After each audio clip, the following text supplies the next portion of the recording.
Welcome everyone to the Nerd Nook. I'm your host, Evan Tiga. With my co-host is the man who was announced to release at some point, maybe in 2022, Noah Bailey. So, last week, E3 happened. It did happen. It did happen. E3 2021 did in fact happen. So, yay, games. Cool. Yay. Yeah, video game. Always a win. Yeah. So yeah, today we're gonna go over all of the major announcements from E3 2021.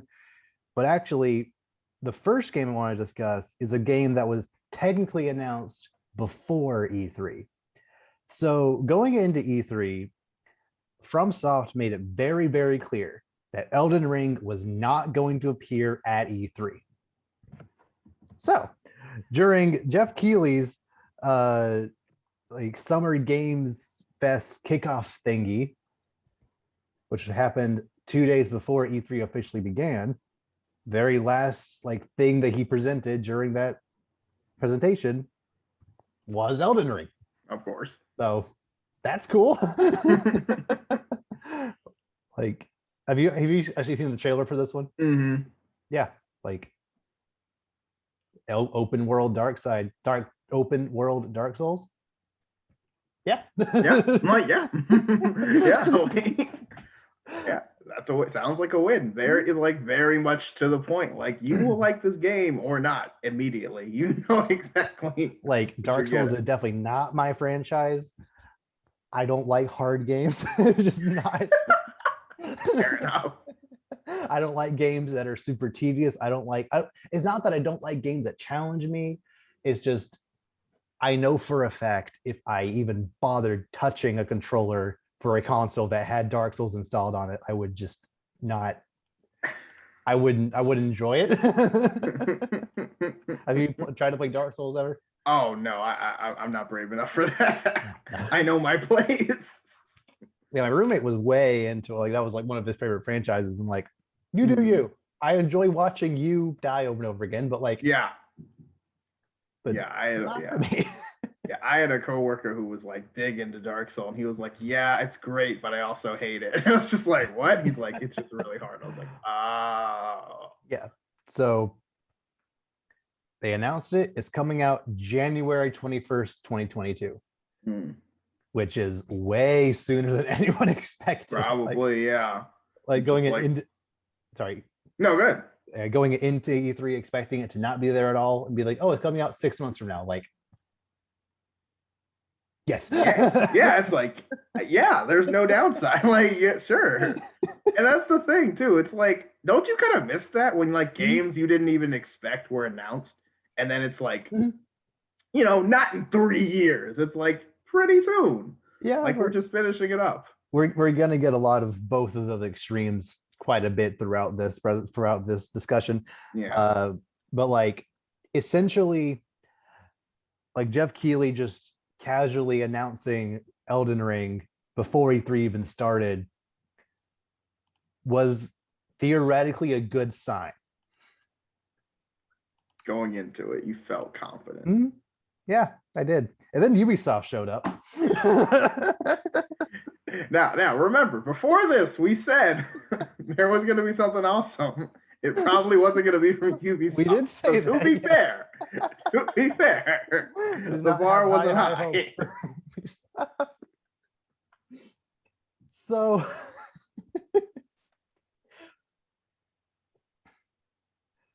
the first game they really showed off was a new look at what was previously called Rainbow Six Quarantine, now called Rainbow Six Extraction, which it's no longer a deadly virus, it's an alien parasite. It got too real. I kind of think that the game it is now might be a better game than what it originally was. I don't know if necessarily better is a good word for it, but originally is going to be a 3v3 team-based game where it's essentially a similar concept where you're going into a map to rescue some other entity, whether it be a player or some other character. and then a second team is going in trying to stop you and then kill that entity. Whereas now it's a 3-player team. Either you can either do it by yourself with bots or online, which is cool. Going into this room, going into this into this level, and the end goal is to get get someone out while fighting off other aliens and other monsters and stuff, which yeah, sure. I like yeah, I'll allow it. We'll see. I think something that just kind of bugs me about the way E3s generally do things, period. I'm gonna bring this up a lot more, especially in the Square Enix press conference, but I think Ubisoft can't ever really seem to get a good balance of what games do we just show gameplay for, what games are good with just a trailer, what games are good to have a gameplay trailer, which is different than just showing a gameplay thing. This game, I think, would have been fine enough to just show here's a gameplay trailer, show you very basic, here's all the different classes, here's the different enemies, and here's different situations the characters can get in while you're going through the main objectives. They had that trailer, and then they also showed 10 minutes of gameplay, which is fine. I just think personally, trailers like that, or I guess videos like that, where it's just 10-15 minutes of just raw gameplay, aren't necessarily the best for presentations like this. If it was a gameplay trailer or some kind of trailer, and then it was to see more about, or that to watch an extended gameplay look, go to our website or go to this link here or something. I think that would have been a little better. What is your general idea? Usually I'm on the side of more is better generally, but it also depends on what kind of more we're getting. So usually it depends on now gameplay. Yeah, I like when I see it, and because again, a lot of times when you get CG trailer after CG trailer, after, it's all right, have you guys even started this thing? You know what I mean? So it's kind of I'm not gonna diss for the gameplay, but I do see what you kind of mean. It kind of feels like it's a little all over the place presentation wise.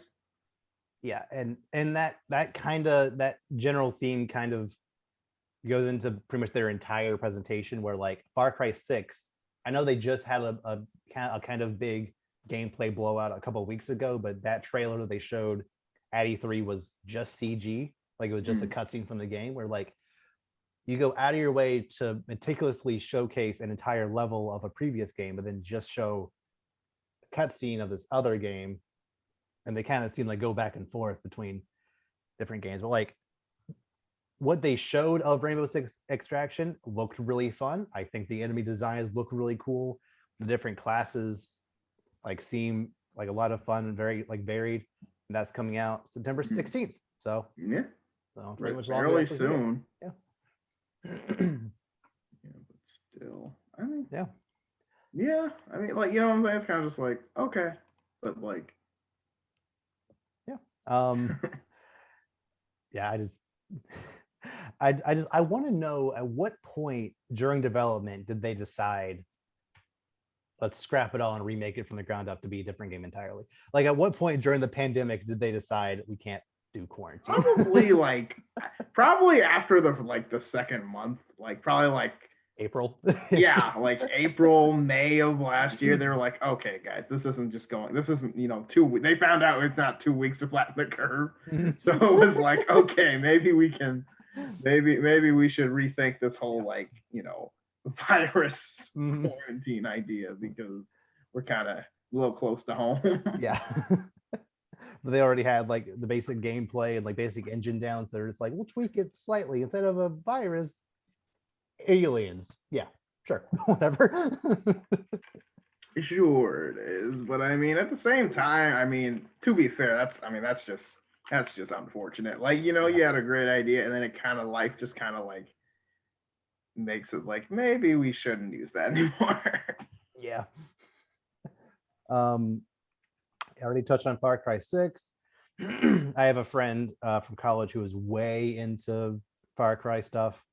Like he adores 3, Blood Dragon, and 4. He was kind of like light on 5, but he says he's like really into Far Cry 6. Plus, Giancarlo Esposito, put him in literally everything. I don't I can never get tired of that man.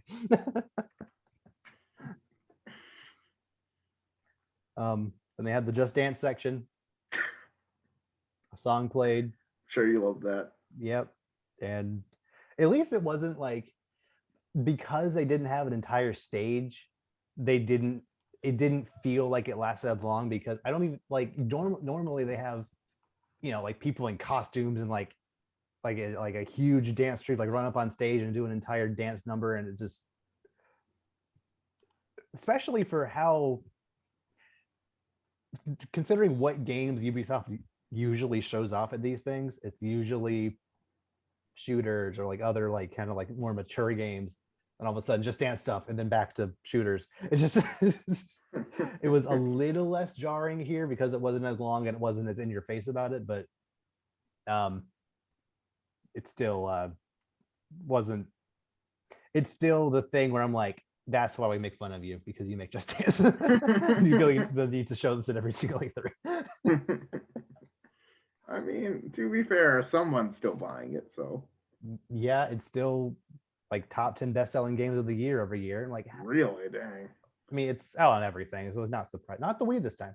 Not on the Wii this time. About this time, after 2 consoles and how many years since the Wii came out? 2006, so what, 15? Yeah. Good gracious. Finally, Just Dance 2019, I think, was the last game on the Wii ever. Like, okay, whatever.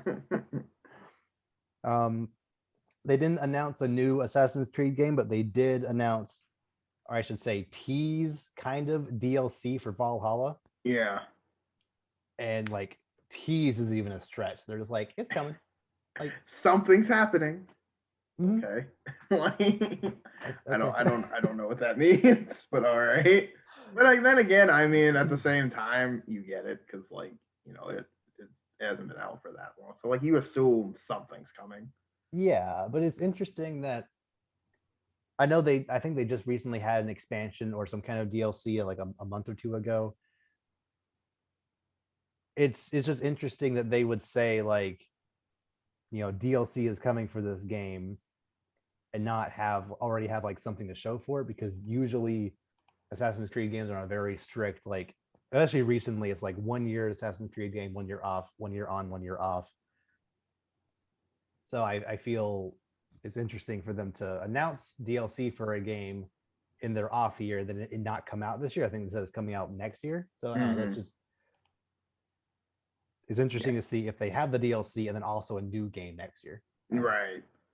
Which, I mean, they could, but I think that depends on the DLC. If the DLC is like very like expansive, then like probably not. But then again, if it's kind of just like, oh, here's like this one little area, then it's like, I could see it. But even like, I imagine they're going to do something with, Ragnarok-esque, because it is, I think they said that word in the trailer. So yeah, possibly to try to tie in with the God of War game that's coming out next year too. Ooh. So I smell crossover.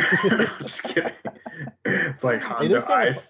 It is kind of funny though how Valhalla came out interestingly soon after God of War went the Norse route, but yeah, it's true. I mean, like, I'm not complaining. I mean, if it happened, it would be epic. Yes, but also there'd have to be some like suppression of God of War, because there's not really the same playing field. Yeah. But like, Assassin's Creed DLC is not in the same league as another God of War. Yeah. No, but I get it. Like, yeah, we'll see. It would sell though. Yeah, there were a couple of other like minor announcements, like updates to Rainbow Six Siege, and like a couple other things here and there, but the last two things I want to talk about are a new Mario plus Rabbids game. Mhm. Mario plus Rabbids Sparks of Hope. Which this is hilarious because it was actually Nintendo who leaked this. Mere hours before the Ubisoft conference, Nintendo's website for this game went live, and they retracted it within minutes. Everyone saw it. Oh gosh. Like It's like, oops, accidentally got leaked. Like they saw screenshots of it. They saw the like main, like poster for it and everything. Like, not that it was super surprising because it's been 4 years. It's time for a new one, but considering that's like what many people consider to be the best announcement from Ubisoft's thing, it's kind of funny how Nintendo kind of just took the wind took the air out of it right before. Yeah, just a little friendly jab, I'm sure. But we're so sorry. We didn't mean for okay. But I mean Mario looks like Star-Lord, so that's a thing. Yeah, dual wielding. Yeah, Yeah.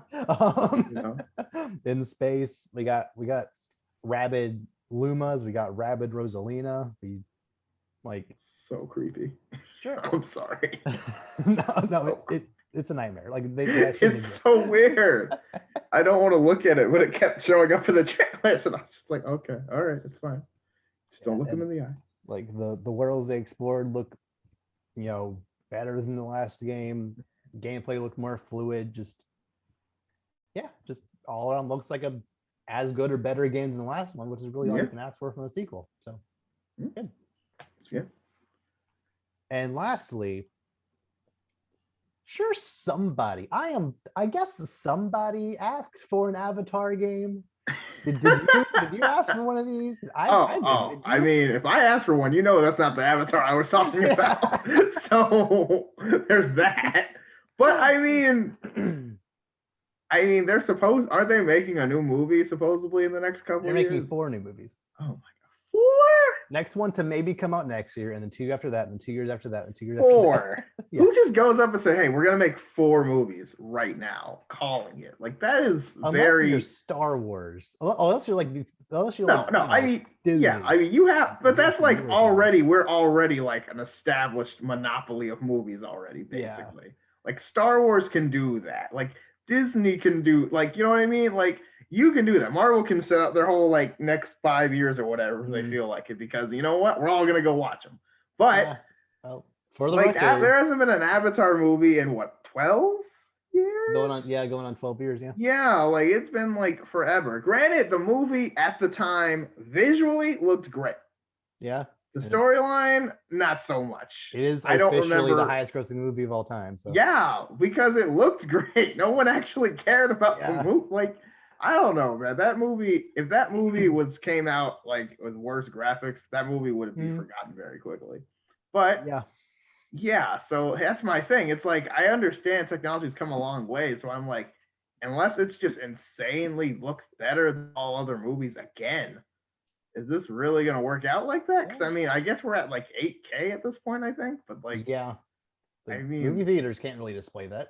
Yeah, that's what I'm thinking. So I'm kind of like, I don't know what they're going to do. Like, I don't know. I mean, if they think they can really get 4 movies and this is going to work, I will see. But yeah, I don't know. The game looks... It's an Avatar game.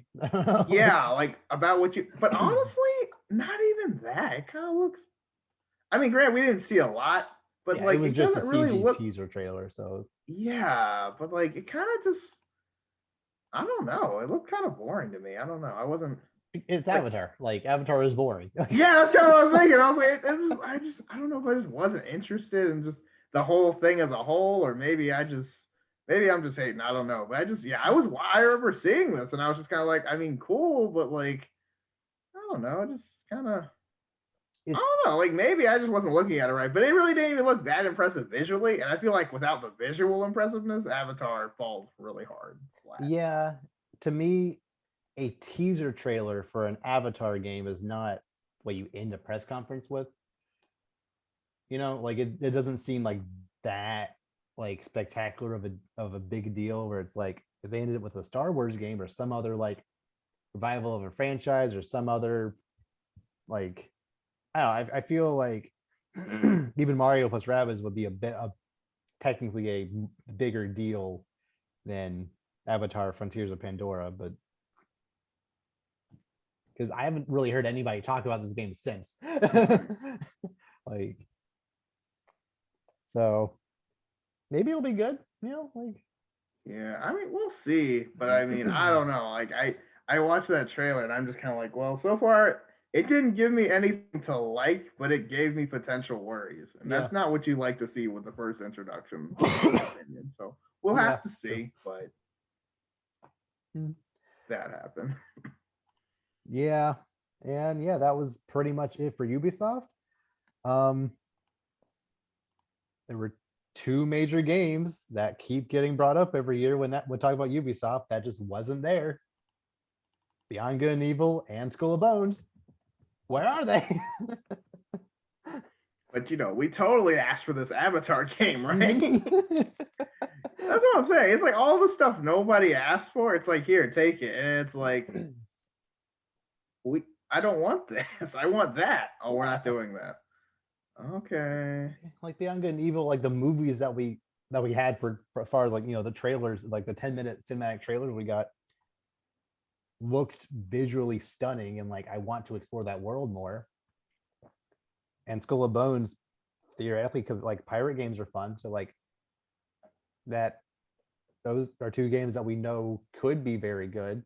Avatar, it's might be like Ubisoft rarely makes bad games, but more often than not they're just kind of underwhelming. That's.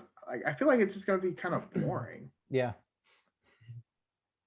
I don't know. Maybe it could be a thing where it's like, yes, the movie wasn't the most engaging, but actually playing a game in that world will be more like actually be more fun. I don't know. I don't know. We'll see. I don't know. I want to. Hopefully, we see a lot more before it comes out. Obviously, but at the same time, I don't know. It doesn't look. I mean, I don't know. We'll see. Mhm.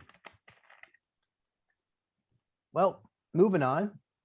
The next day was the Microsoft Bethesda conference. This one was better. A lot better. I think Microsoft's E3s, they're generally speaking, they're good press conferences as far as like just the sheer amount of stuff that's shown. Like I didn't write down everything. I just wrote the things that I felt were the like big highlights.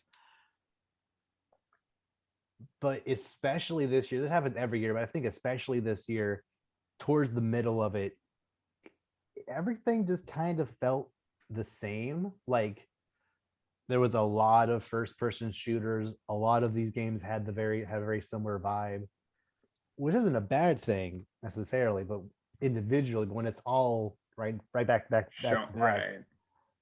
I don't know, I just kind of got a little bored towards the middle of it. But So, like, yeah, another more of the same thing. Yeah, like you said, like it's when it's sequential like that, it doesn't feel special. It kind of just feels like, oh, it's another exactly the same but different game. yeah, like Stalker 2, apparently Stalker 1 is pretty good. But when you have that next to a Plague's Tale Requiem, which Plague's Tale, apparently the first game is also very, very good. But and like people like the people I've watched who reacted to the press conference like kind of freaked out over Plague's Tale 2, but like that after Stalker, after Halo, after there was like a couple others that had a very like similar vibe to it. I don't know. It just Microsoft's presentations are not for me, but as far as just what they showed, generally speaking, they showed a lot of what are probably going to be very good games. Starting with, right out of the gate, the Bethesda section of that was Starfield. Yeah. Coming out next November, which, sure. We'll see. I don't know. I know some people are kind of worried it's going to get rushed, which I get it because like we didn't really see anything. 4 years already. Like I think it was announced in 2018. It shouldn't be rushed by 2022, right? But like but then again, but it's like you look at the trailer. I mean, we didn't see anything really. We saw a ship fly away, and that was it. That's what I'm saying. Like it's like I feel like this is one of those things. Like I say rush because like a lot of times when games don't show you anything Mhm. for like, because again, like you said, this has been announced for years, but it feels like, okay, what's your progress after 3 years? Mhm. So there's this guy with a sandwich. It's kind of like, Woo. okay, like I mean At that's least it's great, but something. like you know what I mean? Like I mean you have this, I mean this huge thing, Starfield, this big thing, 25 years in the making, all this stuff. Mhm. And that's kind of it. And I was just remember watching, I was just kind of like, is that it? Like, is there more? Yeah. Did I mean, I don't know. I guess I was expecting a little bit more as far as like hoping, because again, if you're hopping on this thing next year, at least in my opinion, I feel like we need to see a little more than that. Yeah, It's I just think your cinematic, kind of okay. I think especially since it seems to be a major trend in games recently, like especially recently to do stuff like this where it's like even if it's a game you've heard about before, but especially if it's like a newly announced game, like here's 5 second CG thing, title. You got Bayonetta 3, G falls over, title. Metroid Prime 4, just a title. Sonic, whatever, just the title. Yeah. Dragon Quest 12, just the title. Like these games are probably, aside of maybe Sonic, all these games are gonna be probably pretty good. Being honest. I mean, yeah, but and I think Microsoft did show enough stuff throughout to like kind of to make the Starfield non-announcement like fine. But if even one of these other big announcements didn't hit right, I think people might not have been as jazzed about Starfield. Does that make sense? Yeah. But like but essentially they had to show Starfield this year because Yeah. they recently bought Bethesda, so they're like, we need to show that we're in business. Like we bought Bethesda, we're going to use it. This was like, yeah, this was like ideally, like this was like, more or less one of the big like okay, we got it now. What do you got to do? You got to do something. You got to make a splash, so to speak. So like, I guess, and I guess maybe that's kind of what I was kind of like not hating on it, but it's just kind of like, all right, like I wanted to see something, and I was underwhelmed because it's like I'm expecting a big splash right out of the gate, and maybe that's just on me. I don't know, but No, you're right. Especially since this game was announced so long ago. That's what I mean. It's like I would have preferred because even like we'll get to this game a lot later, but even something like Breath of the Wild 2, when that was announced 2 years ago, it was announced with what looked like probably a cutscene from the game. It was at least something to get you an idea of what the vibe or what like some things could happen in this game. Here is just Starfield. If you picture a game called Starfield, there's probably going to be some ships, probably going to be a guy in a spacesuit. Yep. What else you got? Oh, that's all they showed. Like, and a sandwich. I don't know why the sandwich. I don't know why the sandwich stuck out to me. But I was just like, really? Because like I guess my thought was like, like he's like in like an astronaut kind of suit. So I was like, don't they like eat like out of tubes or something? Yes. So that was kind of my first thought. I was like, why is it a regular sandwich? But I don't know. Maybe I missed something. I was just watching it quickly, but yeah, I don't know. But they did confirm that will be Xbox exclusive, which again, they are going to get their money worth out of that $10 billion purchase. Yeah, that's Xbox exclusive. Yeah. Yep. Next up, we had a Sea of Thieves presentation, which one of the guys I was watching react to it, like as soon as the trailer started and they started playing like just after a couple of notes of the yo ho, the guy was like, you have to pay for that. Like that song is owned by Disney. Like you have to pay for that stuff. They're they're going in hard with this. And then turns out Sea of Thieves cross Pirates of the Caribbean. Like you have to pay for that too. Like, excuse me, Captain Jack Sparrow. Yes. That's fun. That's very very fun. Like that. Always a win. Yeah. Always a win. The trailer, he's just sitting there with the bone with the dog. Classic Jack. Like essentially Sea of Thieves is that kind of game where if you have an Xbox and you have Xbox Game Pass, like why aren't you playing this? Like it seems like the kind of game that theoretically, not that many people would check out if it was just, full on $60, but because it is kind of free to play, if you are paying for the service, like, you can either put your entire life into, you can put like 10 minutes here and there into, and it seems like a lot of fun. And now they're adding pirate stuff, Pirates of the Caribbean stuff. So yeah, cool. Yeah, it'll be. Yeah, I mean, it's all good, especially with like, like the new ones coming out supposedly. This will kind of feel like it's right to have Jack Sparrow back because, they're kind of not doing that anymore. Yeah, either Margot Robbie or, Nebula. I can never remember her name. Oh gosh. Kirsten. I had it. Just a second. Hold on, internet.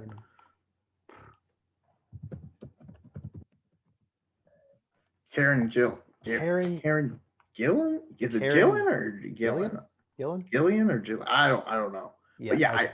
I always forget. It's always so funny because like I always forget her name. I know exactly who it is. I know the face. Well, yeah. I mean, obviously, but like without the blue, like. Yeah, I think either her or Margot Robbie are gonna be. That'd be interesting. Is it weird that I could like instantly see Margaret Robbie as a pirate though? Oh, absolutely. Right? Like you're like, oh yeah, that makes sense. Like, wait, why? I don't know. It just kind of does. There are some people you just be like, yeah, they could be a pirate. Like, don't even like hesitate. Absolutely. So next up, I have their Halo presentation. So going into this press conference, I fully expected them to obviously have a pretty decent amount of Halo stuff. I expected them to go hard on, here are the improvements we made over the demo we showed last year, because last year's demo, the gameplay looked like Halo, the environments looked like Halo, but visually it was just slightly off. Like character models just didn't look quite finished. The draw distance was kind of like not quite as much as you would expect from a Xbox Series X. Stuff that didn't have the impact you would expect. So like, and which is why they delayed it. Like they saw fan feedback and they were like, put in the cooker a little while longer, release it next year. Like that makes sense. And we didn't get a single shot of gameplay since then. And now, a year later, they're re-showing it, and the first thing they show is a cutscene with Master Chief just like flying through space, and then he talks to a new little hologram, and that's it for the campaign. I mean, it's Halo, but I don't know, like nothing. It legitimately feels like they're still trying to hide something from this game's coming out in maybe like 5 months, and I mean they said late 2021. They don't even have a release date yet. Yeah, it's weird. It's weird, right? Yeah, it's weird because like you're like I said, this is the like again kind of like with StarCraft, like this is the moment where you kind of like, okay, here's what's happening, and it kind of just feels like super like underwhelming. It's kind of like I was expecting more. Yeah, like granted it hasn't come out yet, but it's like, okay, this was the trailer. We're supposed to be like, okay, take my money. You know what I mean? This was the take my money moment. It feels like on both accounts, like both big accounts, it kind of feels like you kind of put the money back in your pocket, Yeah, because just like Starfield, this game has been teased since 2018. 2018, we had a trailer of, like big like landscapes, and then we saw Master Chief at the very end. 2019, we saw a guy on a ship, and then Master Chief was there, and then that was it. 2020, we finally saw extended gameplay of it, but then we just go right back to just more Master Chief doing stuff in a cutscene. Like that just seems weird. They wouldn't go full in on. These are some new innovative things that the Xbox Series X will allow us to do with Halo now. Right. That's what you want to see. Yeah, it was weird. Yeah, new console, obviously, new Halo. Like, this is Halo. This is like synonymous with your brand. Like, this is supposed to be your moment, and you're kind of just like, oh, hey, Master Chief's doing stuff. I mean, cool, but he's kind of just, We would I mean, hope kind of so. floating, kind of, or whatever, free falling, whatever Yeah, that was. I'm kind of afraid that because I know the architectures of the Series X and the Xbox One are very similar. I'm afraid that because they already like said multiple times this game is coming to both Xbox One and Series X and Series S and Xbox One X, like because they essentially have to develop it for 4 different systems kind of. I wouldn't be surprised if that right there is kind of what's causing this kind of uncertainty with it. Does that make sense? Yeah, yeah, but I mean, we'll see. But yeah, that's what I mean. It's like we're kind of close to the end, and it's just kind of like it's still here. It's like, well, duh. But like, I mean, that kind of felt more like a tease than an actual trailer again, which is kind of like, if you're not now, when's the trailer gonna be? Because the Yeah. game's, I mean, almost here at this point. They So did show an extended look at the multiplayer, which is going to be free to play this time around, that's refreshing. which is pretty exciting. Yeah, I mean that free to play is in rare commodities these days for anything. So I will take that. Yeah, like essentially, although it's also weird because essentially what this means is that assuming Halo Infinite is a $70 Xbox Series X game, essentially you're paying $70 for the campaign, unless getting the physical like full release gets you stuff in the multiplayer. Probably. I would assume that's what that would be. More than likely. There's Yeah, it's I doubt they would just give you the multiplayer without buying, you know what I mean? Yeah, I'm just wondering how disadvantaged are you going to be playing the free to play version as opposed to playing, the like real one. Yeah. Well, yeah. That's kind of what I'm thinking because I'm kind of like, okay, if it's free to play, it's like it can't, you know what I mean? Like I'm kind of thinking, I'm like, it can't really, you know what I mean? How like it's like, oh, it's free to play up until like a certain point, or like free to play, but you're like super nerfed or something. Mm-hmm. So we'll see, but they did say that any like battle passes or other stuff that you like buy in game will carry on throughout the season, like seasons of this free to play game. Because in Fortnite, if you buy a battle pass for one season, like say you buy like the one that was like the Mandalorian, season, if you don't complete all of the stuff for that battle pass during that season, it's gone. Like you can't complete the mission and get all those costumes and other, stuff in the game. Whereas in Halo Infinite, they made it very clear if you purchase stuff in game, you have, even if you're jumping in, 5 years from now, you can still get all the stuff like that. That's good. I like that. Yes, I like that a lot. Because again, yeah, it's like a lot of time you put a lot of money into stuff, and then it's like, oh, too bad, and it's just gone forever. It's like, are you kidding me? Like, I was busy that day. Yeah, like if life happens, too bad. Your money goes down the drain, basically. I mean, that's horrible. So, like, if my computer can actually run Halo Infinite multiplayer well, like, I might try it. I don't know. Assuming I don't need, I think, I'm actually not sure exactly how that would work. I think I might need Xbox Live. I think so. That would make the most sense as far as like free to play. Yeah. Like, I mean, there's a lot of free to play as long as you have like online. True. Although actually on Nintendo Switch, stuff like Fortnite, which is free to play, you don't actually technically need the online subscription to play it. Really? Wait, but how does it work if it's Fortnite? I'm not sure. That's kind of what I'm thinking, because I'm like, you can't just play by yourself. It kind of doesn't really work like that. No, like you. I don't know.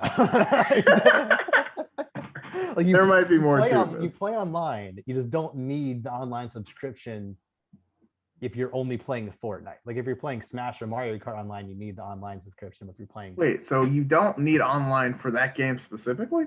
Supposedly? There's like a couple of free to play games on Switch. Okay. Well, I I don't mean, if know. that's the case, maybe I should do that. Maybe you should do that. Uh, so yeah, like the multiplayer, it's Halo multiplayer. It's always great. Like they said, they specifically tried to pull from Halo 3 Oh, as much as possible, which like that is like, you know, the Halo, yeah. yeah, yeah. So that's neat. Good move. Mhm. Probably, honestly, like outside of Nintendo stuff, obviously, probably my favorite trailer from E3 was the one for Outer Worlds 2. Um, this trailer was like, it started out in like this lush, like a jungle area with like fairies flying around, and then it's just like this guy like talking in epic trailer voice. And then you kind of, if you're not really like paying attention to what he's saying, you're just like looking at the world, you wouldn't really get it. But then he's like, now we're gonna like spin around this mountain, show you how great this world is. And look at this giant enemy. Is he even gonna be in the final release? Nope, he's gone. Like he's not like, this is the last you'll see of him. And then it transfers to a totally different genre, and then a different genre, and then it's like, yeah, we'll just like do a bunch of like generic buzzwords just to get you excited for this game you don't even know about yet. Yeah. And then like just this super meta fantastic trailer, and then like the entire time you're thinking like, what game could this possibly be? Is it even for a game? Is it just some like video they're putting out here? And I'm like, and then like at the end it's like, probably none of this stuff will actually be in the trailer, but in the actual game, but we at least have a title, and it was Outer Worlds 2. It's like, that's, if you're gonna do, if you're gonna, that right there puts Starfield to shame. like we didn't know this game existed, and then all of a sudden like they acknowledge we only have the title, but like we're just now working on it, we only have the title. There you go.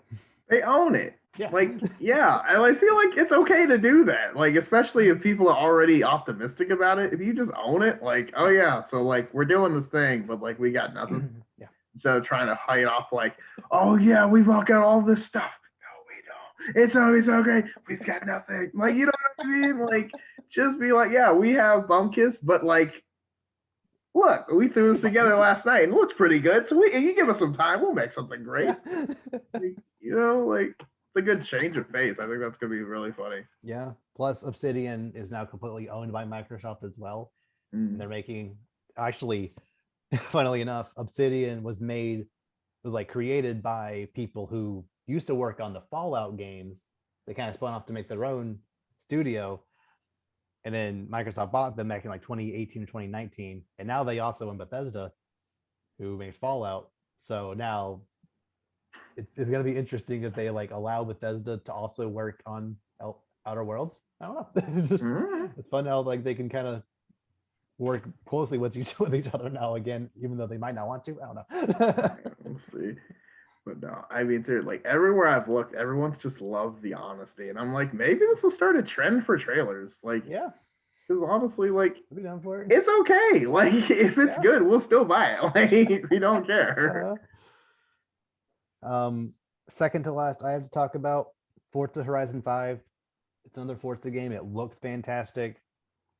They didn't actually put a car on stage this time. A little disappointed in that, but you know, like, like I said, in Mexico, it's Forza. Like, you know, either you play it or you don't. Like, those sim racing games are not my style, but They know who their audience is. exactly. Lastly, the game that ended the show, the new game by Arcane Studios, again showing that Bethesda money went to good use because they're one of Bethesda studios. A game called Redfall, where you're just a ragtag group of people, some of them with like magic abilities, fighting vampires. Yep. Okay. Yep. It's like, okay, yeah. It's like, yeah, sure, okay.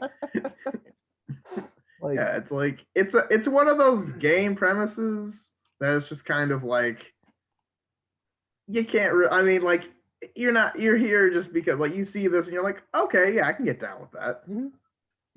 Yeah. Like, weird kind of futuristic crazy word. I mean, you see like a charred course in like the first 5 seconds, you're just like, oh my gosh, what is this? I am so down for CG trailers if you can clearly tell the CG trailer showcases what you can do in the game. Because Hmm. clearly, like they showcased that one woman having like the magical like umbrella or like that like lift thing that allowed them to like get up places, the different weapons you can use like stake guns or like freeze grenades, like that type of stuff, like team like combos and stuff like that. I could easily see like myself doing those things in a game fighting vampires. Yeah. So I would have preferred like just like a like 30-second gameplay montage at the end of something like this. Again, I don't require like a full-on gameplay breakdown trailer, but at least like, is it first person? Is it probably first person, since that's all like Arcane Studios usually are first person, but like will the ability actually work like this? Are there other abilities and other weapons and stuff you can use? But regardless, like this is the game they ended the show with. It did kind of have that like similar vibe of other stuff I talked about before, where again, like it's a very dark trailer. Again, like clearly like a shooty game, but Hmm. I trust Arcane Studios. Every single game they made is pretty good. They also made Dishonored. I think they're making Deathloop, which is coming out soon as well, Ooh. on PS5, actually, funnily enough, and then it's going to come to other stuff later. But like that right there, like it's not like I think personally it's not what I would have predicted them to end the show with, but them showing like new IP exclusive to Xbox. This is the future of Xbox. Like that, I think was just it ended an overall pretty good show. Yeah. Yeah, it looks really good. It looks like something. It's like you've liked these other things we've made. We're doing it, but kind of different. And everyone's like, yes. Okay. Cool. Yeah. Yeah, we, and I feel like that's kind of like, I mean, that's how it should be. It's like, like they know their brand. They know, like, okay, we do this really well. Let's just get a new idea and roll with it. And it's kind of like, okay, yeah, good job. Yep. Like, you know what I mean? Mhm. Like And you're oh, good. I kind of mentioned this earlier, but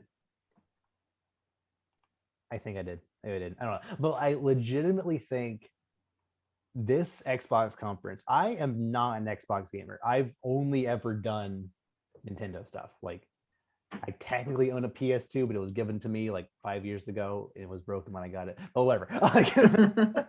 As far as like games I've actually played on like major systems, I've only ever owned Nintendo stuff. This conference, because Game Pass exists, made me closest ever to getting an Xbox.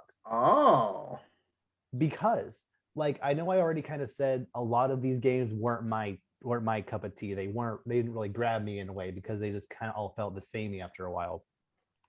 But if I'm already paying, $60 a month for Xbox Live and then 15-ish dollars a month for Game Pass, and then I log into Game Pass and see, you know, Plague's Tale Requiem or whatever, like I can just play that right now. It's there. yeah, Like I have no reason not to check it out, at least. yeah. And there's so many games like that. They're just, hey, you want to play? Yeah. You know Like, what? Yeah, sure. And then, this game is so good. And it's just, and what can just end, yep. Like Starfield is just gonna be there day yeah, one. Even if like the trailers aren't fantastic, if I have an Xbox, I can just play it. yeah, That's too good a deal. yeah. That's what I mean. It's like it's now. I don't think enough people realize how convenient that is, and then it's like I feel like it's one of those things that once you get it, you're gonna be like, how did I ever not have this?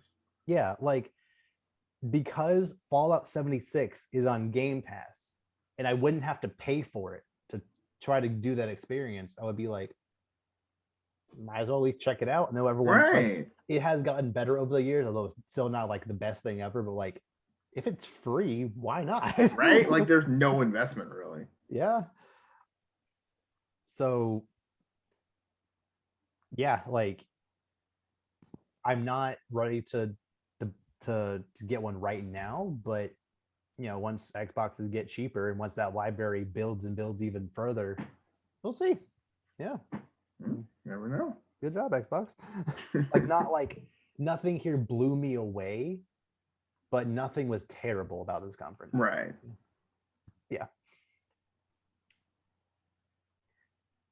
Same cannot be said for Square Enix. Oh. So this is the Square Enix's first game they showed was essentially what kind of sparked me to kind of retroactively get mad at Rainbow Six Extraction. I honestly think, after kind of like giving a little more thought, I honestly do think showing the gameplay for Rainbow Six Extraction wasn't terrible. I think it maybe lasted just slightly too long, but overall, I think that game, maybe actually showing the gameplay, was necessary to fully wrap your head around like what exactly this game is. That Guardians of the Galaxy presentation was 20 minutes too long. I'm sure that game is going to be at least pretty good. That you didn't need to have a CG trailer and then a gameplay trailer and then a 15-minute gameplay presentation. A lot. That is too long for a game. Like, if you're not in on this game from the first trailer and you're not in on it from the second trailer, you weren't gonna just convinced after 50. Yeah, because it's like you kind of knew if you were in or not kind of immediately. I feel like within the first like 5 minutes, you kind of knew. Which there wasn't anything like polarizing. It's just kind of like you kind of know what you're getting into. Yeah. And like I think overall the Guardians themselves look pretty good. I think especially Drax. I was a little afraid about how he would look, because like he has a bunch of different designs over the years. I think he looks pretty solid. Like the gameplay itself looks pretty good. I got that from the gameplay trailer they showed right before having that really long demo. It just kind of made this 40-minute presentation feel empty because half of it was Guardians stuff. Yeah. I don't know. Yeah, and I think it's kind of, I think people are kind of worried because this is still kind of fresh off the Avengers game. I mean, literally they had the Black Panther thing like right after this. So it kind of just feels like, all right, so that Avengers game, like I noticed that they put in like the trailer, like, you are Star-Lord, making sure like, you know, that we're not gonna do the thing with like where we like, you are Star-Lord, we get it, but it's also like, I don't know, I'm still kind of on eggshells about that. It doesn't seem. Yeah, the thing about that is, I've played in Ultimate Alliance 3.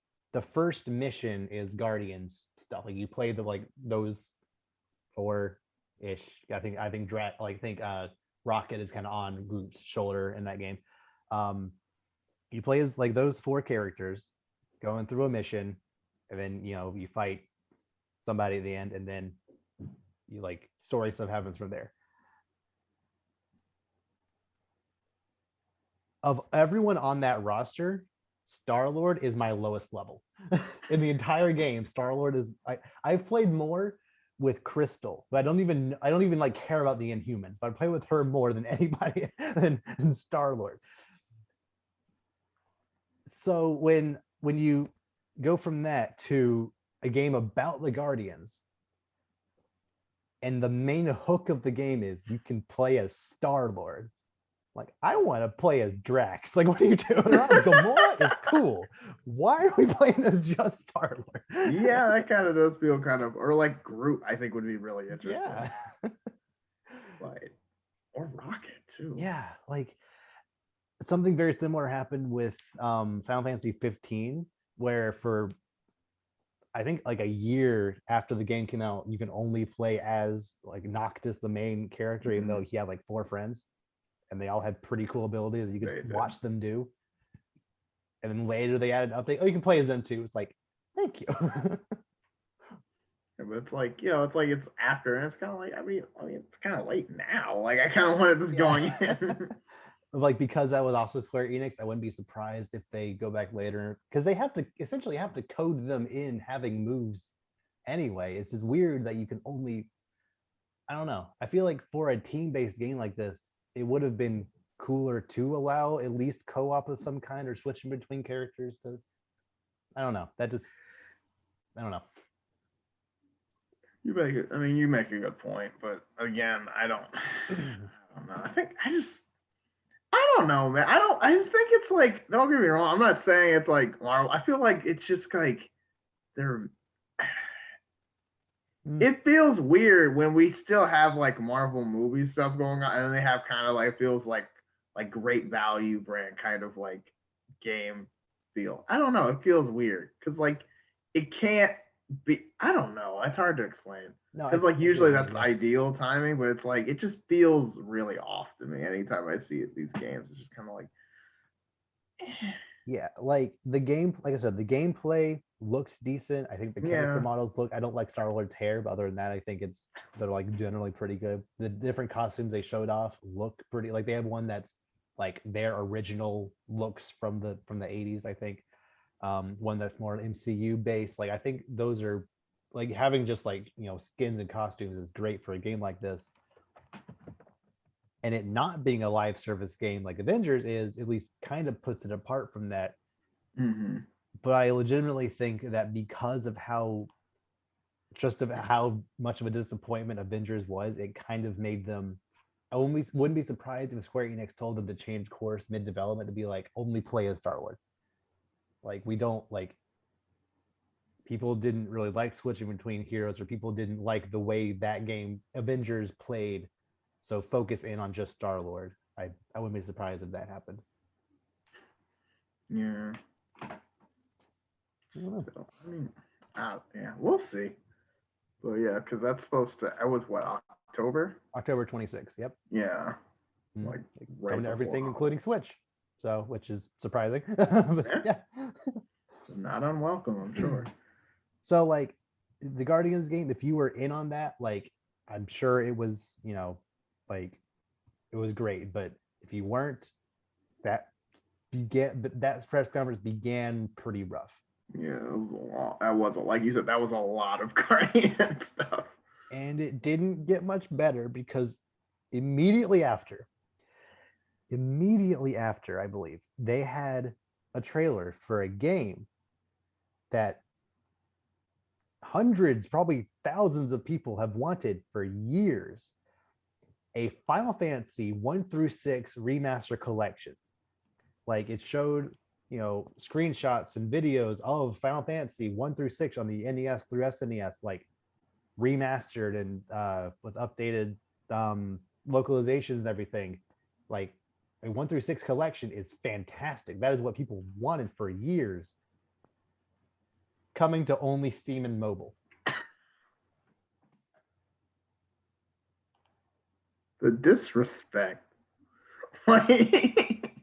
Every single person I've watched stream this presentation was like, yes, I wanted this for years. Yes, oh my goodness, they're finally. What? Like that exact, like, are you kidding me? Like, yeah, it's like from elation just, down to just depression. Like, because there's no reason for that. Like, why? Like, especially at E3. That's why I kind of feel like, don't get me wrong, like mobile games are games too, but like, are they though? Like, I think it would be less disappointing if it wasn't also coming to Steam, because it's true. Only because if it were only mobile, it would be like, oh, like whatever, like at least there's no hope of them coming to console. But if it's coming to also Steam, that shows that they could come to other stuff, yet it's only mobile and Steam. They just, it's like they chose not to. Yeah, like that.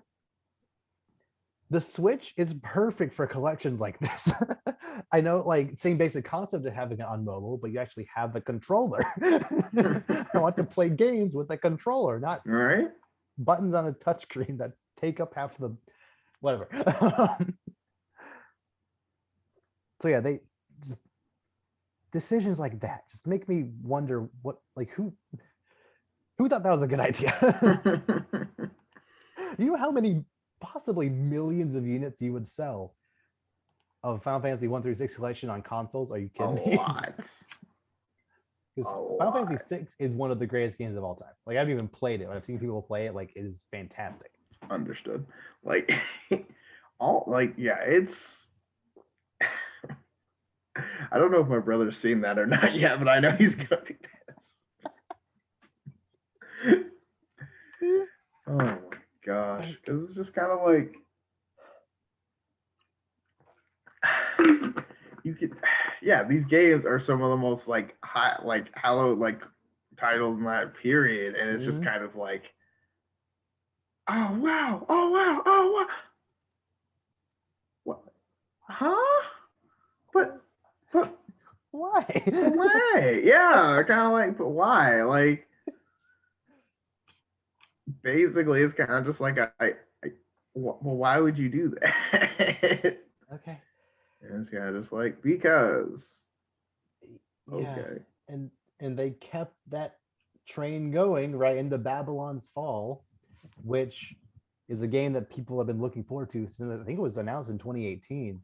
Like the next big Platinum Games action adventure, beat 'em up, classic stylish action game from Platinum Games. Apparently Square Enix actually hasn't learned the lessons from the Avengers game, because Babylon's Fall has been converted into a live service game.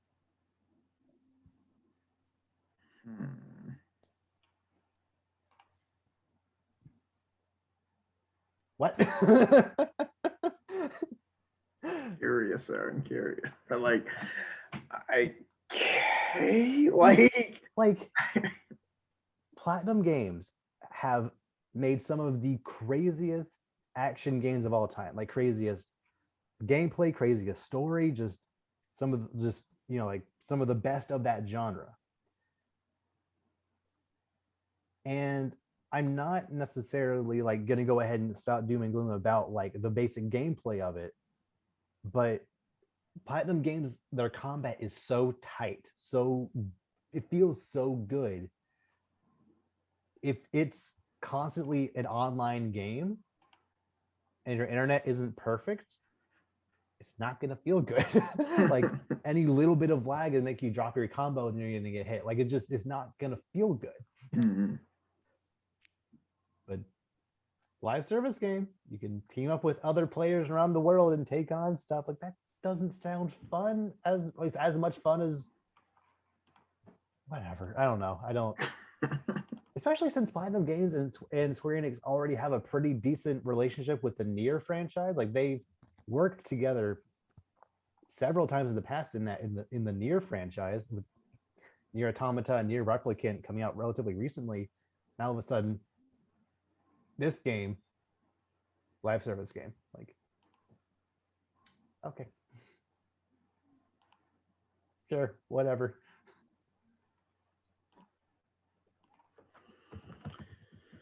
I mean, I don't know, man. Okay, so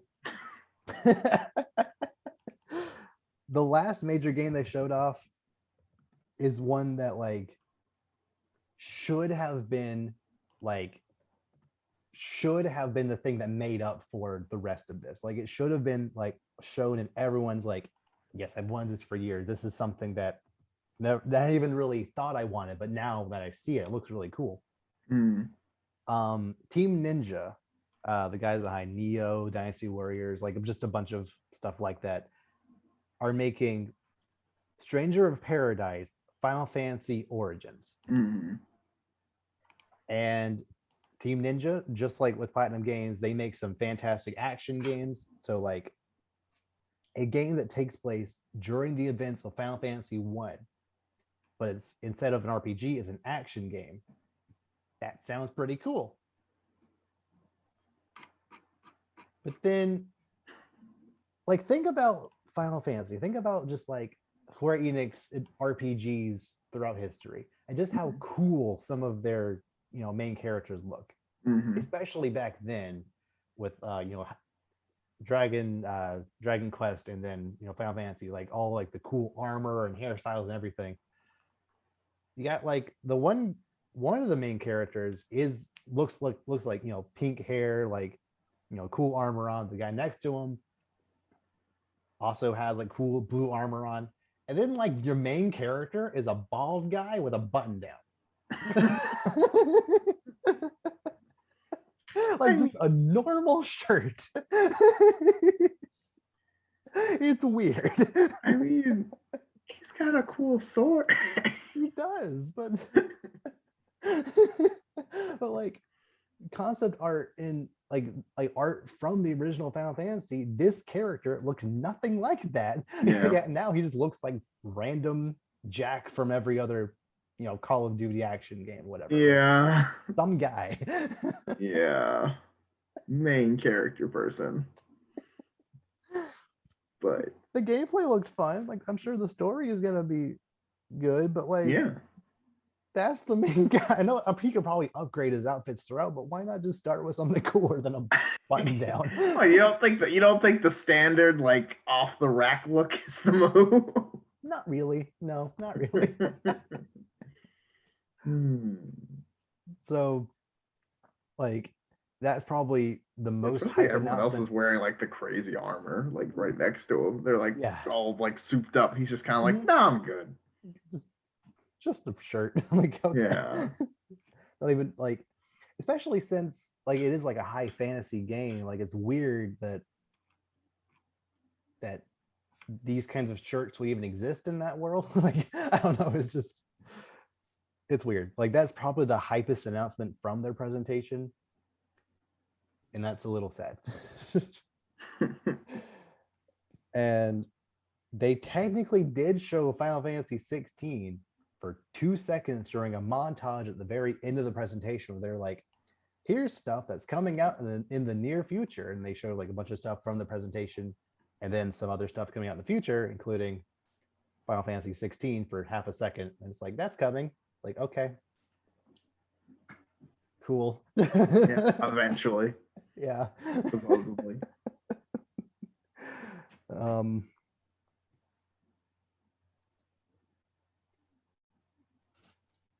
Square Enix, why would you like they it seems like every other year their presentations are good. Like 2019's was actually pretty good because they showcased Avengers at the time. It looked decent, and then also Final Fantasy 7 and like a couple other like actually pretty good things. The year before that was a trailer for Kingdom Hearts that was already at the Xbox conference, Yeah. and then nothing much else. So like, and like an underwhelming Tomb Raider trailer. So like it just they kind of go back and forth with like decent, bad, decent, bad. Yeah. But you know what that means? Next year's gonna be okay. Maybe they'll actually show Final Fantasy 7 Remake 2 or 16 again. Maybe, probably, honestly. Yeah, well, maybe. I don't know. We'll see, I guess. Yeah. So yeah, overall, this E3 up to this point was relatively, we'll say, underwhelming.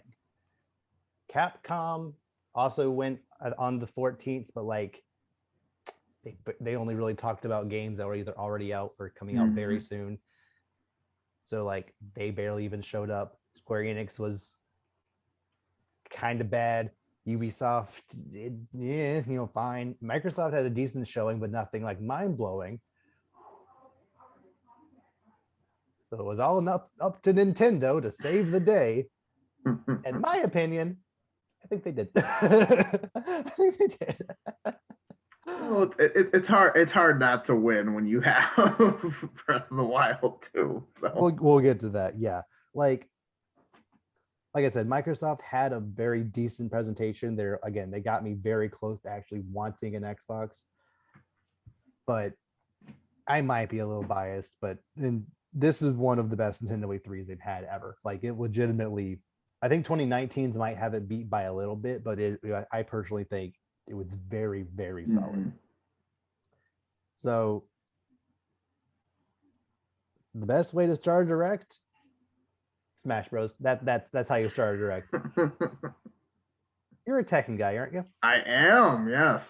Yeah. So when you saw Kazuya, That I was from not Ganondorf off expecting of that at all. Like I was like I was kind of shocked because it's kind of like really that okay. Like I don't get me wrong, that's one of my favorite Tekken characters. I mean that like spinning demon kick. That's like one of my favorite spam moves. But at the same time, it's like all right. I don't really see this in Smash working, but at the same time, I mean, he can transform into like the devil, basically. Yeah. So that works.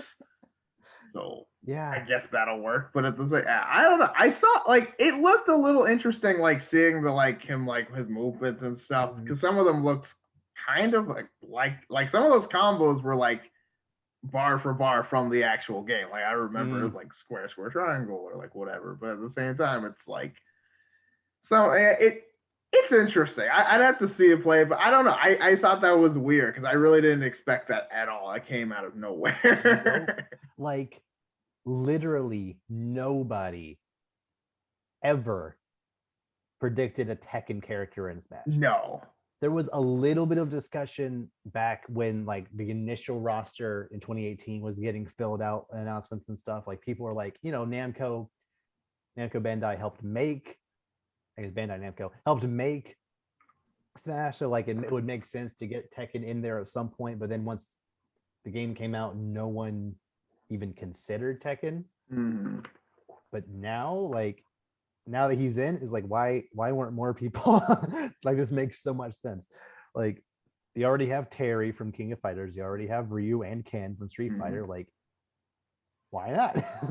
Give the fighting game some love. Yeah. And just like the fact that like these trailers clearly show that Sakurai is just having so much fun doing these trailers, because like he's finding so many cool and unique ways to kill people in this game. Because Which is such a like Tekken thing, because like that's like his thing. He just like like in canon, he like throws his dad off a volcano, right? Like yeah, thing. yeah. They don't get along great. um so like as soon as I saw like like we saw Gandalf getting carried, I'm like, who could possibly be powerful enough to take out like you don't show Ganondorf being the first one being beaten Right. if you're not making a statement of something. It's like, who could possibly be that? Then I saw the lava down below. It's like, oh crap, I know who this is. And at first I thought it was Heihachi, Mm. but then it's his son, right? Yeah. Okay, yeah, like that. Yeah, okay. Yeah. I mean, yeah, same level of seriousness. But yeah, it was just weird because yeah, I was not expecting that at all. It was just kind of like, and I love how they like gets ready for the next battle, which is like the Tekken like classic like Mm, new challenger thing, which I right. don't know. It looked really cool. They had the music, they had like the theme in the background, which was kind of a throwback. That was really cool. And like, yeah, a lot of his moves are like actual like in the game moves. They're probably gonna be a lot easier to do, obviously. Maybe. Like some of Terry's attacks can be a little challenging. Yeah, they even Yeah. had a 10-hit combo in the trailer, which is like Mhm. Tekken's thing. They always have like every character has like a 10-hit combo, which are notoriously like pretty hard to pull off in an Yeah. actual fight. But if you do, you're probably gonna win. Mhm. But yeah, it's pretty. I was impressed, honestly. I didn't think it was good. Like, if you had told me this, I would have said it probably would have looked stupid. But it actually looks kind of cool, especially it looks like he can kind of channel the like devil part a lot more Yes. than just like a final smash or something. Mhm. So it looks pretty good. It looks kind of like Sephiroth, where like the more you fight, like after a certain point, you kind of like turn into that mode. And you Yeah. can kind of enhance your attacks that way. Yeah, I kind of like that. Mhm. Um, The freaking Kirby thing where he just I kind of love it. I loved Which again, I mean, it's Kirby, so yeah. So yeah, we're getting another look at this character in, I believe it's June 28th. That's when like the Okay. next like Sakurai Presents thing will be. Legitimately, the most hyped thing for me about this trailer was this is the first DLC character since Piranha Plant, since a character that like basically wasn't even like really DLC, Hmm. like as far as like fighter pass characters go. This is the first one that doesn't have a transportation Final Smash. Huh. Yeah, Terry hits you with the thing, teleports you to a blank void, hits you a couple of times, you get some flying. Steve, he ejects you to a different place, you die. Um, who else was there? Yeah, Joker, you get teleported. Mhm. Sephiroth, you get teleported. Oh yeah. Uh, uh, Pyra and Mithra Hmm. technically didn't, but like they I like think. do, and then the final attack is on the stage, but then it that was like kind of not exactly teleporting in the same way, but like essentially it is. But here, Kazuya like transforms and then does this big blast on the stage, like Hmm. essentially what Byleth's Final Smash should have been, where they take out like that, um, like the big whip and like just whip everything on stage is what that should have been, but instead they whipped you and then you like, teleported to a different place. Then you got hit, and then you got like just cut up the middleman, just hit him on stage. Anyway, it makes so much sense for a fighting game character's Final Smash to be on the stage you're fighting on. So Yeah. yeah, Keep it consistent. yes. So yeah, I don't even like want to speculate about who the next character could be because, like I said, I didn't even think about anyone from Tekken. Like I don't No. even want to. No. I Because we can't were. predict at this point. I mean, we were saying what Crash Bandicoot, right? Yeah, Like, Crash Bandicoot, Sora, Doom Guy, a Monster yeah, Hunter. like, Like yeah, definitely not. Did not see that no, coming. But not. I already know that's the next guy I'm playing as for sure Mhm. because just out of respect for the brand. Like I generally don't like those kinds of characters, like Ryu, Ken, and Terry. If like if I were like forced to play them, I'm decent, but they're not my They're preferred mode not of the play. best characters. That kind of thing. Like no, Terry is if Well, someone's really good with Terry, he's OP. okay. Hate it. Like I've gone I gotten too stalked by Terry so often because I just can't like I just after a certain point I just can't deal with them. After Mm. they get their KO meter is dumb. But but I'm never that good with them, so it's annoying. um so yeah, the next major announcement, Super Monkey Ball Banana Mania. You ever That's play any Monkey there's Ball? the title. No. Okay. Essentially, from what I understand, this is essentially an HD remaster of every single Monkey Ball game. So Okay. yeah, yeah, like that's yeah, cool. Yeah. um, like I never really. I think I played a Super Monkey Ball game like 15 years ago on the GameCube at someone else's house. I have very vague memories of this happening. I don't even know if it was real, but I remember. I think I played it at one point. It was probably fun. I don't know, but like it's celebrating its 20th anniversary with its collection. Like that's that's cool. Yeah. Um, plus Banana Mania is just it's a fun that's fun to say. Banana Mania. Mm. Banana whatever. Try to make a thing of it. It's not whatever. Uh, next, Mario Party Superstars. So in 2018 on the 3DS, they had a game, I believe it was called Mario Party uh one like 100 greatest hits or something like that, where essentially it was 100 of the best mini games throughout the entire Mario Party franchise. Yeah, I remember that. Yeah. No one played it because it was on the 3DS during the second year of the Switch's lifestyle. No one cared. Yeah, that's Maybe it was kind of a bummer. 2017, but it was still like the Switch was out. No one cared about the It was 3DS. past the. Yeah. That's also just not the best place to play a Mario Party. Like No. I'd rather play on a big screen with people having different Yeah, controllers. with like my actual friends in real life. Yeah. Plus, I don't even think there was online play on 3DS. It was weird. Anyway, Wait, then who do you play with? maybe I'm wrong about that, but I wouldn't be surprised because Nintendo sometimes doesn't do online play for games where it makes sense for. But regardless, Mario Party Superstars is what that game wishes it was. It's like we're taking like five, I think they said five of the like game boards from the N64 one, and then a bunch of mini games from all the different games similar to the 100 greatest hits, and putting them here and online play. Like, yep. Yep. Like they already know these mini games are very good. They already know they're beloved. They already know the N64 ones are probably the ones that people like the most. So just get things that they know people already like. Yes. Put it all together. Yeah.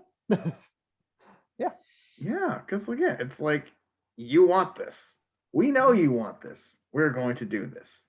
Thank you. Boom. Yep. Mm-hmm. Success. Great. That's coming out October 29th. Right time for Halloween. So Yep. sure. Why not? The next game I'm gonna save for later. But so at this point I'm not gonna go quite in order, but I'm gonna save my two hypest announcements for last. Next is a new WarioWare, Wario Get It Together. Where have you ever like touched anything WarioWare? Not if it wasn't like Mario Kart or Smash related, no. Okay. So essentially WarioWare is another mini game collection type thing where essentially the mythos of WarioWare is Wario is like the head of this game development company, and he's trying in universe to make the best game that will make him the most money possible. Wait, really? Yes. In the WarioWare game, you are playing a game made by Wario. Okay. I'm like, that's meta, but all right. Like, so this time around, and every single time, like in WarioWare, generally speaking, it's like games where you have like a 5-second timer to do like little menial tasks or like dodge something or like pull, just like very like short little things that should take you only like 3 seconds to do. If you're not paying attention, you might not get it done in time. But then yeah, like the faster you do and the more you do, the further you can progress. Right.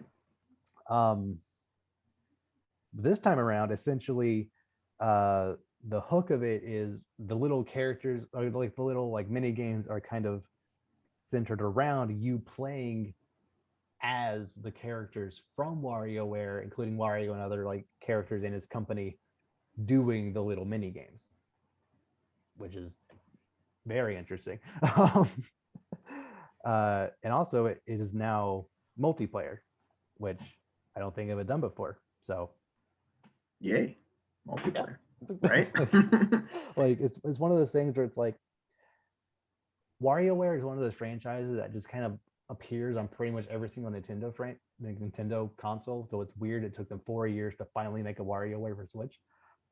Like especially since multiplayer is basically there out of the box, with the 2 Joy-Cons. Like right. That hasn't existed till now. So neat. Cool.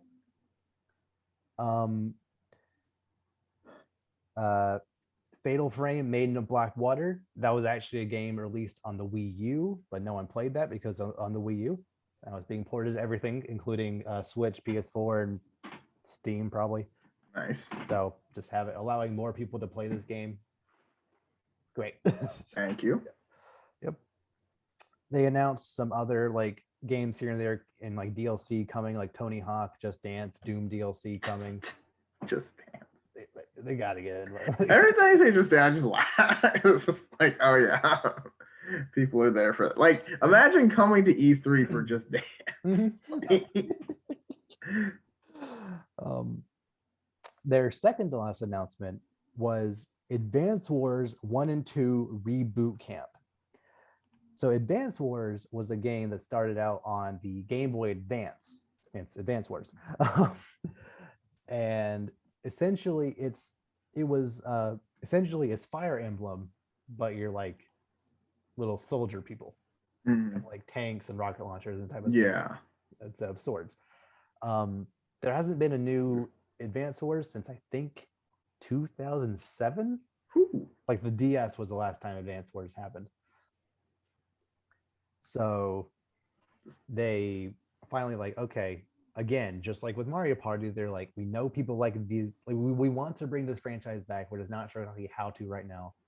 Let's just take what we know people like. The first two games on the Game Boy Advance were the like ones that people like the most. Just make those again on the Switch. And yeah, that's yeah. Yeah. It's like, yeah, that's what I'm saying. It's like, you know what people like, especially with how much time has passed. Mhm. Just take something that's already done great, bring it to this year, and then watch it sell. Yeah. Coming out in December 3rd. So like right around that holiday peak. Yep. It's gonna be a lot of stocking stuffers. Sorry. Yeah. Plus the title Reboot Camp kind of implies that if this game does well, like this is kind of like a jumping off point for the reboot of the franchise. So neat. So this is next up is the game that I skipped from earlier. So going into the Switch being launched, my like one of my most wanted games period was a new 2D Metroid game. I love 2D Metroid games. I never really got into the Metroid Prime and whatnot. They're just not my style of game, but Super Metroid, Metroid Fusion, original Metroid, Samus Returns on the 3DS. Like those are, I love those, that just style of gameplay. So when they started this trailer out with Samus in her outfit from Metroid Fusion, I'm like, Metroid Fusion remake? And then it said Metroid 5, which Metroid Fusion is technically Metroid 4. It came out back in 2002. Metroid Fusion came out in 2002 for the Game Boy Advance.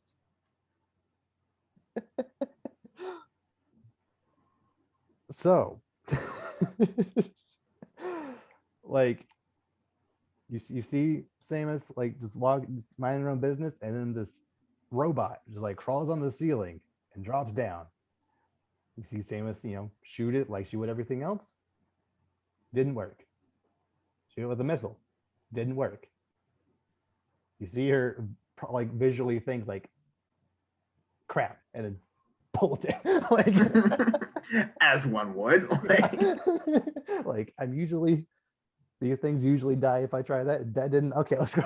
So then like the trailer seamlessly goes from her running away from this thing to gameplay of her like jumping around this level like you wouldn't Metroid, and then like getting to a dead end. So the robot got her, is about to get her, and then it cuts to the title, Metroid Dread. So legitimately, that title reveal shook me more than any title reveal or any game has ever like surprised me in the history of gaming. Because all the way back in 2004, Metroid Dread was announced or at least teased for the DS. It did not come out on the DS. Needless to say. It wasn't like announced, but it was like rumored, like heavily like speculated about. Like that game, that title has been around in the Nintendo mythos for almost 15 years now. And then all of a sudden, this new 2D Metroid game is called Metroid Dread. And like, it would be one thing if it's just like a Metroid game, like it's shown and it's just called Metroid Dread. But the fact that that title reveal was shown after you see this unstoppable force hunt her down and then like almost get her. Title reveal, like just showing like, you know, Samus is not safe here. Like there is stuff out there that is like, you know, probably way stronger than her that she can't deal with. That title reveal makes sense with what you're already shown. And then like the rest of the game, the rest of like that trailer just like gave the exact vibe I wanted from Metroid games after Fusion. Because I know I've gushed you about Metroid Fusion before, but the thing I love about that game the most is like you're just minding your own business, going through the game, then all of a sudden, this thing it just starts chasing you. Like in Metroid Fusion, that thing is essentially Samus's like orange suit infected with this like organism like virus thing. So it's chasing you. It's stronger than you. So you're like you can't fight it. You just have to run from it. Mm-hmm. Like my favorite instance from that game is you're just like you've beaten a boss. You're just like walking away from it onto the next section, and then all of a sudden you just like hear footsteps, and you're like, crap. So you just like see like you actually in the game like it fires at you before it's even on screen, so you don't even like necessarily know it's coming. You're just like just need to start going, start running away from it. And that vibe is perfectly encapsulated with these new robots in this game. Like this clearly is a logical escalation from Metroid Fusion. So considering Metroid Fusion is one of my all-time favorite games, and I wanted a new 2D Metroid game on the Switch, and this is clearly like this is exactly what I wanted from wow. I can't believe they did it. Coming out October 8th. Like that is yeah. Wow. Yeah, it's exactly what you and that's what I was like, no idea this was coming. Exactly what you asked for, and it's coming in like 4 months. Yep. It's just like awesome. Like ideal. Like yeah, like one of the same people that are making Metroid Dread also made Metroid Samus Returns on the 3DS. And my favorite sequences from that game are towards the very end where you're backtracking through areas you've been to before, but they were enemies you either couldn't beat very easily or just literally were unbeatable. But now that you've upgraded so much, you can like literally shoot through walls at a rate where they just can't deal with you. You're just like running through a level, just like gunning down everything. I am so stoked for the end game of this game where like there's a room of like 4 or 5 of these robots that you could not kill until very recently, just mowing them down. It's gonna feel so satisfying. Man. Man. Spirit of E3 has returned. Like legitimately, I cannot think of a game I've been more hyped for outside of maybe Smash Ultimate. But even then, like, you know, like Smash games are a thing where it's like it's not surprising that it exists, you know. Like this is legitimately like a game that has been in the making for 15 years now. So great. Yeah, and it's just kind of like, yeah, it's the thing. Everyone was kind of like everyone wanted, but kind of just stopped asking for because you just assume it wasn't coming. Yeah, like ideally, I think I would have wanted a 2D Metroid game to look visually a little better. But who cares? Like, if it plays fun, if it plays good, if it is fun, as long as the chasing mechanic doesn't overwhelm, it doesn't like take away from the fun of the game, it doesn't like deter, you know, like newcomers. Like I think it's gonna be so good. And again, perfect October game. Like yes. And then lastly, Breath of the Wild 2. Like it's gonna be good. As advertised.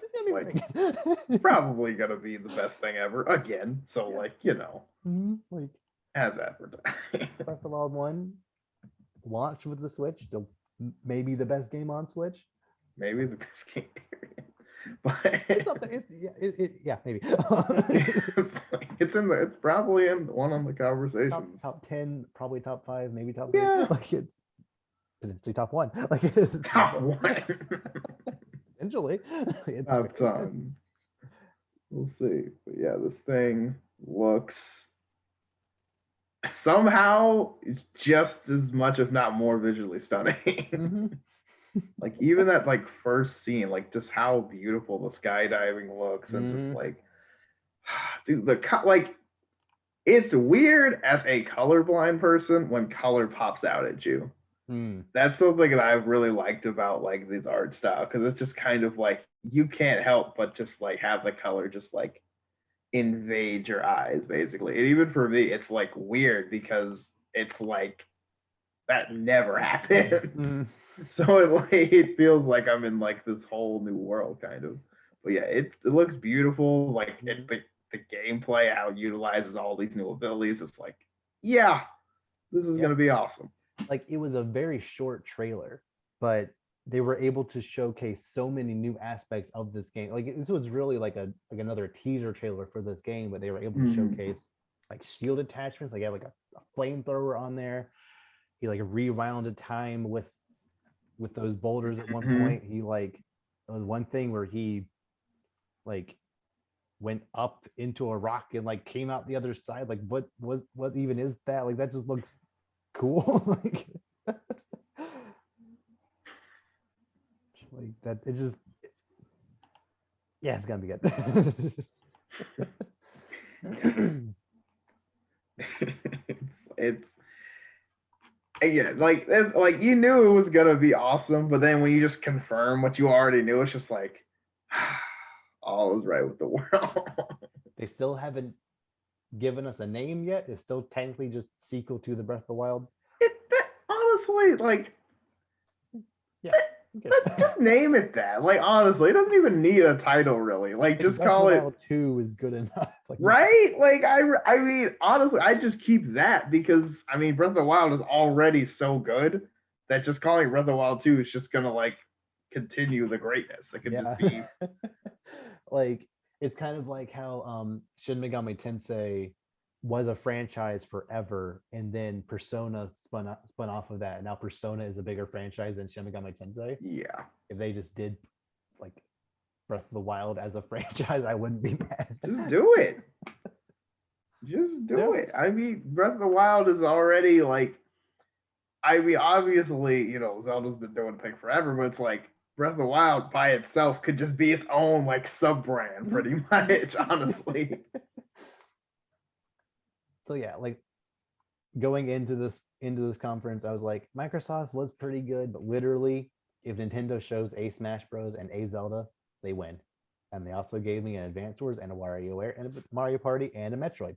Mm-hmm. So they win Yeah. in my eyes anyway. Yeah, no, I mean, I agree. I mean, they don't like Metroid alone was kind of like the winner in my opinion because like everyone wanted that game. No one was like, "Oh no, a 2D Met." You know what I mean?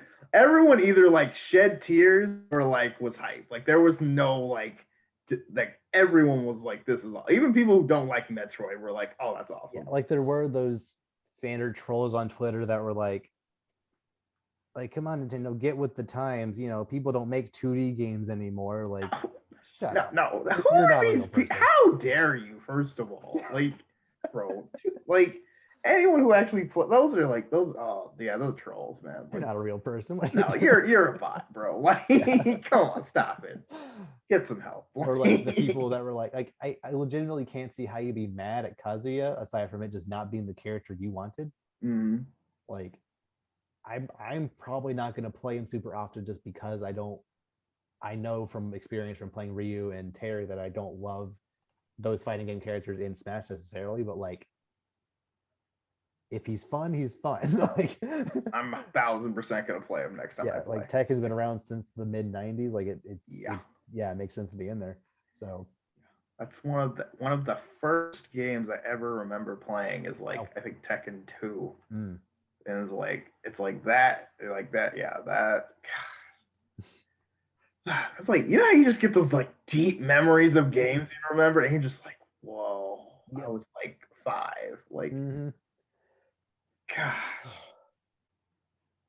So yeah, like overall, I would say this E3 was way more disappointing than we were hoping for. Like, this was E3's grand return. We were expecting every company to be firing on all cylinders. Right. Maybe that was a little misguided since the pandemic did kind of, hinder some things here and there, but Microsoft was like overall pretty good. Nintendo's, I think, knocked it out of the park, at least to the best of their ability. Other people also were there, I guess, but like, with as long as like the big two show up and are good overall, pretty good vibes overall, I think. Yeah.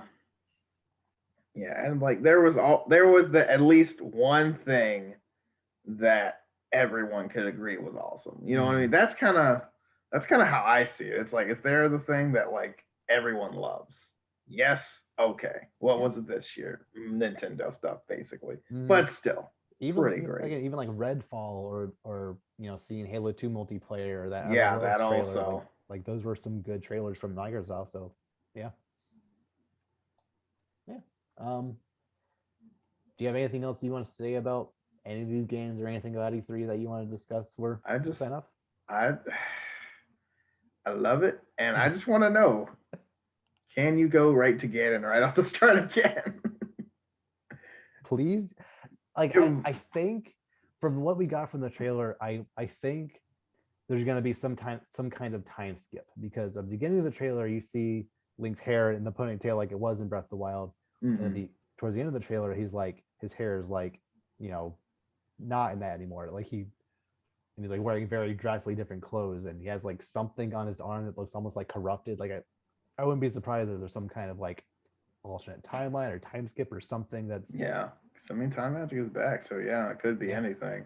Yeah, plus I wouldn't be surprised if this game does focus more on story as opposed to just being an open sandbox. Like, if you just want to explore this world at your leisure, like you did in Breath of the Wild, go play Breath of the Wild. This one is more focus based in that world, and I think they'll be better for it. Maybe, we'll see. But if it is just more Breath of the Wild, good. It's Breath of the Wild. Breath of the Wild, that's what you need. Like if it ain't broke, right? Like that's I'm a huge believer in that. Like exactly. If it ain't broke, don't fix it. Keep going. So yeah, you got nothing else you want to show or talk about? That's all I've got from here. Yeah. Okay. 3 was super awesome. Yeah. Overall, well, I mean, it was better than no E3. First of all, I want to say that. That's sure. Like the line was not, but also, yeah, there was something to take away from it. That's all that really matters. We're hoping more for better, could have been worse. But overall, I think Microsoft and Nintendo made up for it. So, yeah. Starfield could have been a better showing. Yeah, that's kind of what I mean. It's like kind of Starfield. I feel like you could I think that was the biggest letdown in my eyes, just because I mean, oh man, this is this huge thing. We just got this huge Bethesda thing. All right, here we go. Astronaut sandwich. All right, I don't know. I don't know. We'll see. Maybe something huge is coming, and then we're just, I'm just talking, but we'll see. We'll see. Okay. So with that, we'll see you all next time. Take care.